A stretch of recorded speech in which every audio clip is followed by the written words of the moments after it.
And joining me now to speak on the unrest in Sudan and calls for an extension of the Sudan truce is African Affairs Analyst Ademola Oshodi. Good to have you join us. Thank you. So the latest update from UN envoy in Sudan is that both sides in the conflict are refusing to negotiate, and that's because they believe they can secure victory. What does that tell you about the state of the war and how long it is likely to go for? Well, there's a popular saying that goes that the more things change, the more they say they stay the same. This is prevalent of politics and conflict in Africa. My belief is that it's going to take a protracted period of time to have the two protagonists in this conflict, General Abu al-Duhan and Mehdi, I think Mohammed Mehdi, General Mohammed Mehdi, to come to the table and resolve the issues. It's basically an issue of power and ego, and it's dragging this poor African country, and it's already in a fragile state, down a very bad slippery slope. Basically the event or the participation of the international community, especially the regional countries of Egypt, Libya, and even parts of South Sudan, are also playing a role in exacerbating this conflict. It's important that everybody sits on the table and come to an amicable solution to providing peace and tranquility to the country.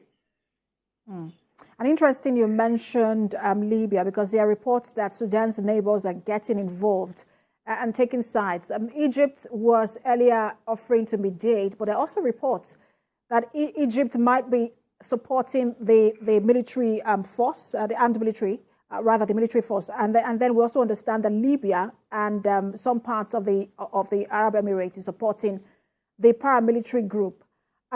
What could be the strategic interest, and also what would be the implication of partisan regional involvement in this fighting? Yes, there's a lot of international. I missed a bit of what you said. There's a lot of international intervention, not really appreciated, I would say, for the for providing peace to the all the issues. The geopolitical tension already existing between Egypt and Sudan historically, regarding water and immigration and access to the Nile, and also the issues with Southern Sudan and their separation from Sudan. Libya, there's a rebel general in Libya that basically wants to ensure his rise to power in Libya is also influenced by the issues happening in Sudan. So we can basically say that neighboring African countries in Sudan are not helping. They're probably exacerbating the situation. So hence comes the Western countries, America, the Europeans, and even the United Arab Emirates. In many ways, it's disputed whether their help is actually useful or not.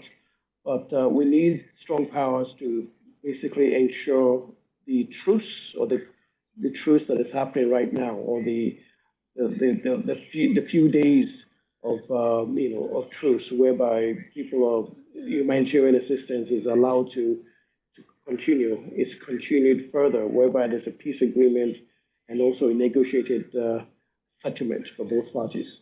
Eventually, there will be some power sharing arrangement between these two generals. But in the meantime, it's important that humanitarian assistance, evacuation of foreign nationals are taking place.